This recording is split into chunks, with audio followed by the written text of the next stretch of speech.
The all-new Euro Falcon 180i has a 174.2 cubic centimeter engine displacement, 4-stroke, single-cylinder, naka-single overhead cam with 4 valves. Meron naman itong taglay na max power na 18.5 horsepower at 8,500 RPM habang ang kanyang max torque ay 17.2 Nm at 6,500 RPM. When it comes sa kanyang fuel system, ito po ay naka-fuel injected habang ang kanyang cooling system, ito po ay naka-liquid cooled. As for the starting system, meron lang po itong electric push starter. ADB scooter ang isang to kaya naman gumagamit ito ng continuous variable transmission or CVT. Para naman sa kanyang suspension, sa harapan ito po ay naka-telescopic fork, habang sa likuran naman equip ito ng twin shock absorber with sub-tank. Para naman sa kanyang braking system, parehas po itong equip ng hydraulic disc harap at likuran. Na ayon kay Euro Motorcycles, equip na rin ng dual channel ABS. Sa talaga namang hindi rin nagpahuli itong si Euro Falcon 180 ay pagdating sa ganong kahalagang specs sa isang motor.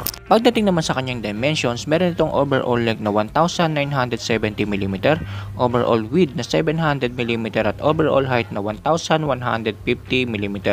At meron naman itong seat height na 780mm habang ang kanyang ground clearance ay 100mm. At meron naman itong kabuuang bigat na 136 kg. Yan na nga ang engine specs at iba pang features nitong pinakabagong Euro Falcon 180i